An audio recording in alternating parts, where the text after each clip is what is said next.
Kaming mga babayi ug mulambing mi, murag bata. O kaming mga lalaki ug mulambing mi, ganahan mi mohimog bata.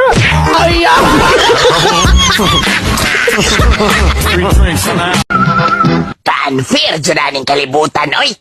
Kung gwapo gani gipaningot, ingnon na yung hat. Kung pangit gani, ingnon na yung lood. Naapay uban din ang magpatato. Kung gwapo gani, ingnon na yung cool. Pero kung pangit, ingnong adik. Naapay mga babae o gwapo ang mototok, kiligon dayon. Pero batig naong, ingnon na yung maniakis. Og tapdan pa do gwapo, sulmit na dayon ang tawag. Pero og pangit, hold upper. Naon sagol ka niya, Edgardo? Nabuang ka na? O tanawara, og magyaw-yaw tang maurang usa, nabuang na. Di pwedeng, nagbagot-bot lang.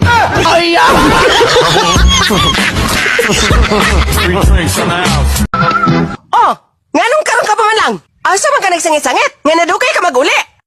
Pasensya kayo ga nga nadugay ko. Doon na magod ko'y babaeng gitabangan dito sud sa bus nga akong gisakyan. O niya, giun sa mo po ni mo pagtabang? Akong gitagagwarta ga. Kay wa man siya gikaplete sa riyang singil na siya sa konduktor. Kay nawa lagi ko ang iyang kwarta nga 1K. Ug wa siya kabao kung asa nahog. O niya, maura to? Aw nang hapit man sa karinderya. Nagunsa man mo sa karinderya? Giubanan na lang nako kay gigutom naman daw ko na siya. Wa man siya ikapalit og pagkaon. Maong ako na lang gipalitan. Mao ba? Gwapa siguro kayo itong bayhana, no? Mao nag-effort ka og tabang niya? Di man gud ga. Nakonsensya ra magud ko. Ngano na kung sinisagod ka? Ako ba yan nakapunit sa 1K niya?